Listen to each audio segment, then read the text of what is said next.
વાત કરીએ તાપી જિલ્લાની તો તાપી જિલ્લાના વ્યારા તાલુકાના સોનગઢ ખાતે રિજનલ સંવાદ કાર્યક્રમ યોજાયો હતો। તાપી જિલ્લામાં સોનગઢ ખાતે ટાટા સ્ટીલ ફાઉન્ડેશનના માધ્યમથી શક્તિ ટ્રસ્ટના કેમ્પમાં રિજનલ સંવાદ યોજાયો, જેમાં ગુજરાત, મહારાષ્ટ્ર અને રાજસ્થાન એમ 3 રાજ્યના ડાંગ, દાદરા નગર હવેલી, સેલવાસ, વલસાડ, નવસારી, સુરત, નર્મદા, તાપી, નંદરબાર, નાસિક અને બાંસવાડા 11 જિલ્લાના આદિવાસી સમાજના બુદ્ધિજીવીઓ, તજજ્ઞ લીડરો, ચેન્જ મેકર્સ, એન્ટરપ્રેન્યોર્સ, ભાવિ યુવા વર્ગનું એક મંચ પર અદ્ભુત સમન્વય થકી પોતાના સમુદાયમાં રહેલા સમસ્યાઓ પારખી સમુદાય થકી તેનું નિરાકરણ અર્થે રિજનલ સંવાદનું આયોજન થયું, જેમાં મુખ્ય મુદ્દાઓ સ્વાસ્થ્ય, પ્રાથમિક સુવિધા, કુપોષણ, શિક્ષણ અને કૌશલ્ય વિકાસ, ખેતી ક્ષેત્રે આધુનિક ટેકનોલોજી તેમજ પરંપરાગત ખેતીની પ્રણાલી, વિશેષ આદિવાસી આર્ટ એન્ડ કલ્ચરમાં અન્ય સંસ્કૃતિનું અતિક્રમણ, આદિવાસી મહિલાઓ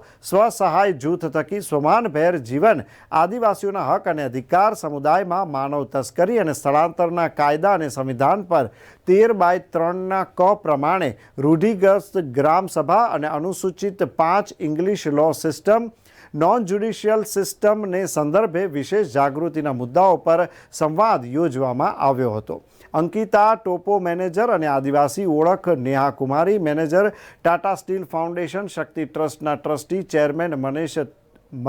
રમેશભાઈ તડવી અને સમગ્ર કેમ્પનું આયોજન ટાટા સ્ટીલ ફાઉન્ડેશનના પ્રોજેક્ટ એસોસિએટ જ્યોતિષ ચૌધરી દ્વારા કરવામાં આવ્યું હતું।